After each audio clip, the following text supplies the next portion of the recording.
안녕하세요. 피부과 전문의 닥터 창입니다. 오늘은 실리프팅 상담 시에 원장님께 꼭 질문해야 할 것들에 대해서 알아보겠습니다. 대부분 병원에 원장님께서 잘 설명을 해 주시겠지만 미리 질문할 것을 좀 알고 가시면 잊어버리지 않고 챙겨서 질문하실 수도 있고, 그리고 상담 시에 혹시 빠질 수도 있는 내용을 미리 챙길 수도 있겠습니다. 우선 내 얼굴에 맞는 시술인지 알기 위해서 어떤 질문을 해야 할까요? 즉, 실리프팅 효과가 나한테 잘 나올 수 있을지를 알아보기 위한 질문입니다. 첫 번째, 실리프팅 효과가 저한테 잘 나올까요? 두 번째, 시술 후 얼굴 모양이 어떻게 달라지나요? 세 번째, 제 얼굴이 시술에 적합한 얼굴인가요? 이렇게 세 가지 질문을 하시면 나한테 맞는 시술인지 알아볼 수 있겠습니다. 또한 시술 후 얼굴 모양이 변하는데 그 모양이 그렇게 만족스럽지 않을 수도 있습니다. 따라서 시술 후에 적합하지 않은 얼굴 형태가 있을 수 있기 때문입니다. 이렇게 실리프팅이 적합하지 않은 얼굴 모양이 있을 수 있는 이유는 실리프팅 후에 얼굴 모양의 변화가 있을 수 있기 때문입니다. 왜냐하면 실리프팅은 아래에 처진 피부가 없어지는 것이 아니라 위쪽으로 이동하게 됩니다. 따라서 위쪽 어딘가에는 얼굴의 부피가 증가하게 됩니다. 증가한 부피가 얼굴의 모양의 변화를 일으키는데 그 결과가 만족스럽지 않을 수 있습니다. 그렇다면 어떠한 얼굴 형태일 경우에 만족스럽지 않을까요?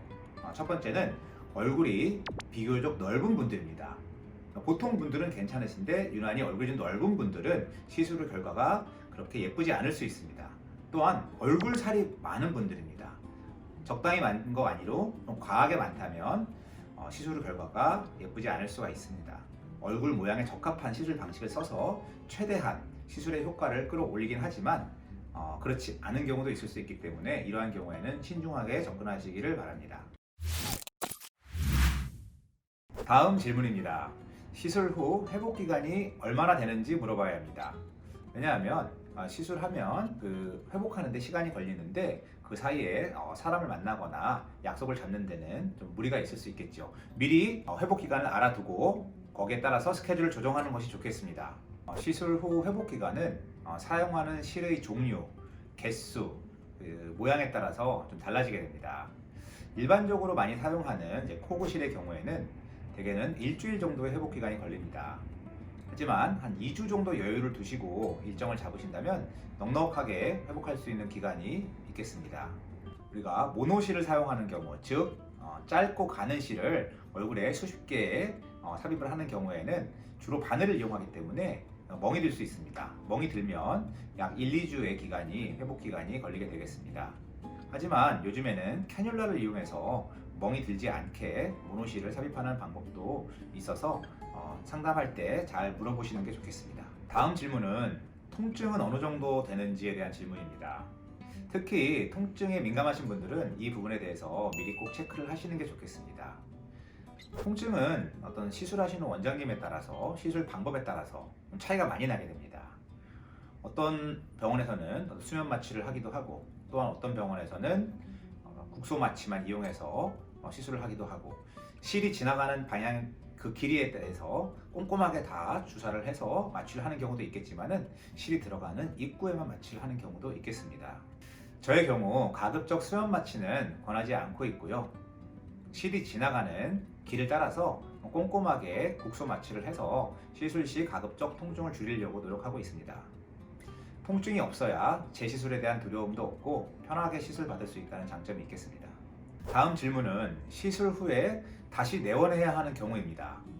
대부분 붓기가 있거나 약간 울퉁불퉁한 경우에는 시간이 지나면서 저절로 가라앉는 경우가 많습니다. 하지만 다음 경우에는 꼭 다시 내원하셔서 체크를 하시는 것이 좋겠습니다.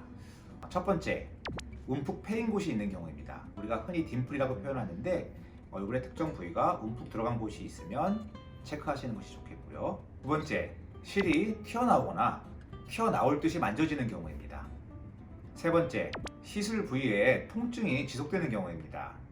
점점 시간이 지나면서 좋아져야 하는데 특정 부위의 통증이 지속되거나 심해진다면 꼭 체크를 해봐야겠습니다. 네 번째, 시술 후에 얼굴의 비대칭이 일주일 이상 지속되는 경우입니다. 처음에는 붓기나 마취 때문에 얼굴이 비대칭으로 보이는 경우가 있을 수 있으나 곧 회복이 됩니다. 하지만 이것이 지속된다면 시술 후 터치업을 받아야겠습니다. 여기까지 실리프팅 상담 시에 질문해야 할 것들에 대해서 알아보았습니다. 다음에는 개인적으로 지인들한테 제가 질문을 받는 좀 알고 계시면 좋을 것들에 대해서 말씀을 드리겠습니다. 시술 전후 사진을 보는 것이 좀 중요한지 그 부분에 대해서 많이 질문을 하십니다. 물론 시술 전후 사진을 보고 어떤 부분이 어떻게 개선되는지를 이해하시는 것은 꼭 필요합니다. 하지만 그 시술 전후 사진에 나오는 얼굴의 형태와 본인의 얼굴의 형태는 다르기 때문에 가급적 본인의 얼굴 형태와 비슷한 얼굴의 시술 전후 사진을 보는 것이 도움이 되겠습니다. 다음은 어느 병원에서 시술 받는 것이 좋은지, 어느 원장님께 시술 받는 게 좋은지 질문을 많이 하십니다.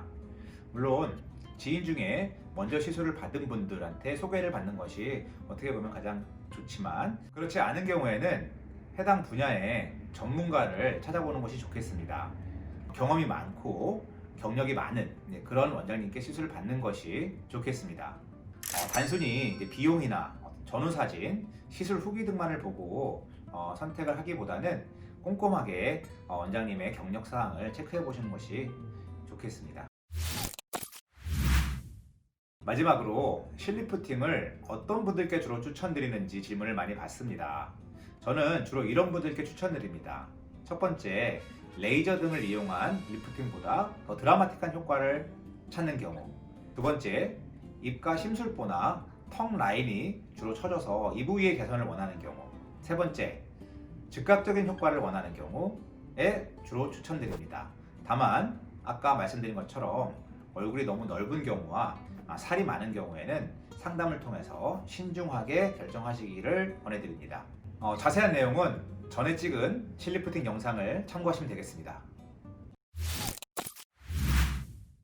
그러면 실을 좀 더 많이 쓰면 지탱이 오래되나요? 네, 그거는 맞습니다. 그러니까 실리를 많이 쓸수록 아무래도 좀 지탱하는 힘은 커지게 됩니다.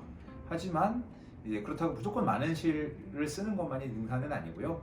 적당히 그 얼굴 형태와 이런 것들을 고려해서 실을 사용하면 됩니다. 나이가 엄청 많으신 분들도 실리프팅에 효과가 있나요? 물론 이제 나이 많으신 분들도 실리프팅 효과가 있는데, 만약에 연세가 60대 이상, 70대, 80대 분들의 경우에는 이제 피부 탄력이 많이 감소되어 있기 때문에 단순히 실리프팅만으로 해결이 되지 않고 실리프팅을 우선 권하기보다는 다른 시술을 통해서 우선 피부 탄력을 올린 다음에 실리프팅을 하는 것을 권하고 있습니다. 오늘은 실리프팅 상담 시에 질문해야 할 것들에 대해서 알아보았습니다. 새해 복 많이 받으시고 21년 새해에 다시 찾아뵙겠습니다. 구독과 좋아요, 알림 설정도 부탁드립니다. 감사합니다.